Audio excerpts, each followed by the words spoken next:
Donc, nous, étant une organisation de pêcheurs qui a l'opportunité toujours de rapprocher les pêcheurs congolais, les pêcheurs ougandais, les autorités ougandaises et les autorités congolaises au niveau des provinces, nous nous sommes rendus en Ouganda après avoir visité aussi les prisonniers ougandais qui sont ici à Goma.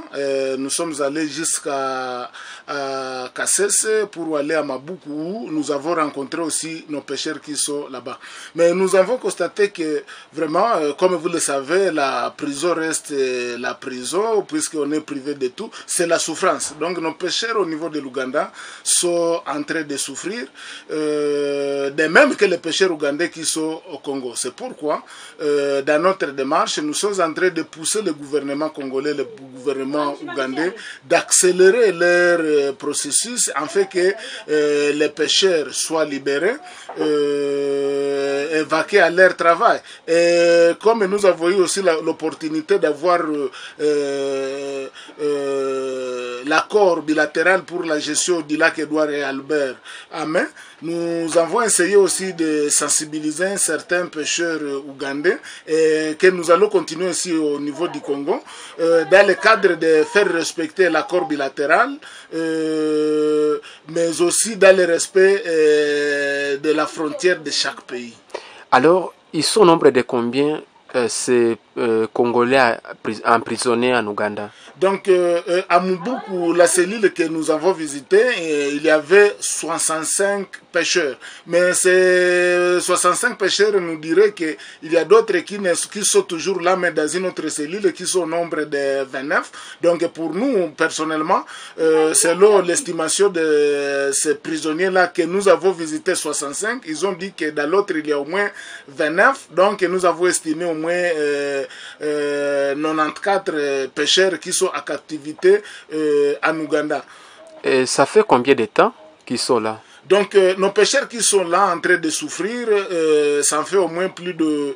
si vous faites des calculs simples, ils ont été arrêtés au mois de juillet vers les 3 comme ça, puisqu'ils ont été arrêtés avant l'incident de tueries sur le lac Édouard. Les tueries ont eu lieu les 5 et les 6. Donc, ils étaient arrêtés avant ces massacres-là de pêcheurs congolais sur le lac. Quels sont les processus côté gouvernement en fait d'obtenir la libération de ces prisonniers? Est-ce qu'il y a un processus qui est en cours côté gouvernement congolais en fait d'obtenir leur liberté? Vous voyez, il y a un processus. Vous voyez, nos pêcheurs au niveau de l'Ouganda sont condamnés 3 ans. Vous voyez, quand il y a un jugement, ils font un temps. Donc, nous encourageons toujours le gouvernement congolais avec les délégués qui sont toujours permanents en Ouganda pour essayer de discuter avec le gouvernement ougandais. Nous voudrons qu'ils puissent accélérer vraiment cette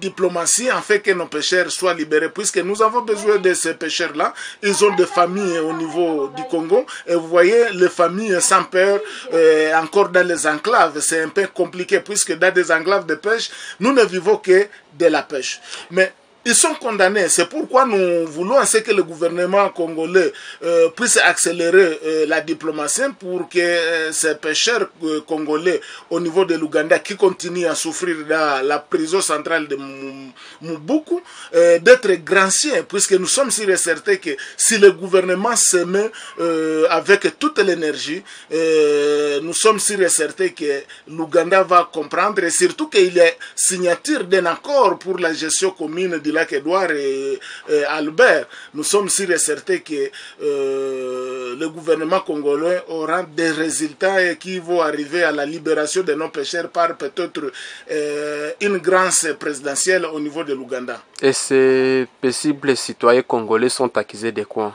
Donc, ces paisibles citoyens congolais sont accusés d'avoir traversé la frontière. C'est pourquoi même dans notre mission, quand nous nous sommes rendus en Ouganda, nous sommes allés en Ouganda pour 2 ou 3 raisons.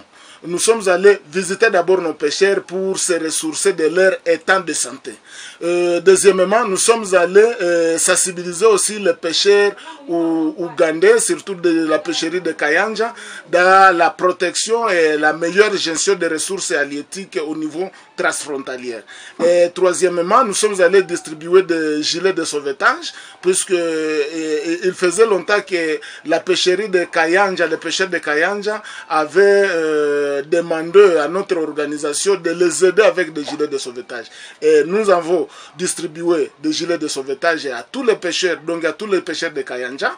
Et aussi, nous avons sensibilisé les communautés de pêcheurs de ne pas s'impliquer dans la destruction du lac Édouard, de respecter la réglementation du lac Édouard, et surtout qu'il y a un accord, mais aussi comme il y a toujours trafic de faune sauvage sur le lac Édouard, nous avons aussi envisagé sensibiliser les pêcheurs ougandais de ne pas s'impliquer vraiment dans le trafic de la faune sauvage au niveau du lac Édouard, comme les défenses des éléphants, la viande boucanée des hippopotames et même les coquilles des escargots, puisque ça devient une monnaie courante sur le lac Édouard au niveau de l'Ouganda. Et là, nous les avons aussi sensibilisés maintenant, compte tenu de cela, nous les avons sensibilisés sur la prévention des crimes environnementaux. Puisque si les pêcheurs se retrouvaient aussi victimes de crimes environnementaux, la loi est claire,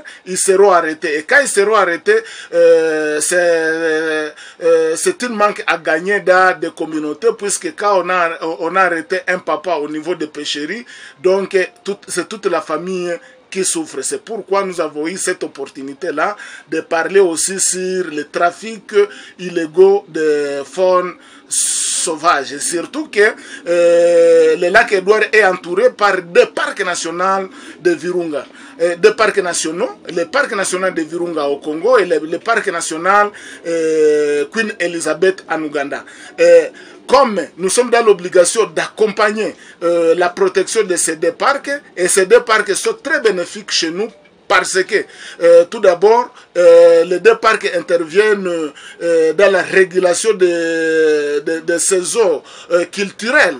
À part ça, interviennent aussi dans la lutte contre les changements climatiques. Donc si les pêcheurs qui sont là intervenaient là-bas, donc nous aurions aussi contribué à la lutte contre les changements climatiques. Là, montrer qu'il est pour la conservation de la nature. C'est pourquoi nous encourageons leurs initiatives, nous encourageons leurs promesses au niveau international afin de bien protéger le parc national de Virunga au Congo et le parc national de Queen Elizabeth en Ouganda contre toute activité nuisible pour la faune et la flore, surtout l'exploitation du pétrole qui est un grand danger pour nous, la population, et notre travail, la pêche, et pour la biodiversité de ces deux parcs. Donc, il faut que cela soit bien protégé, soit bien géré au profit des générations présentes et futures.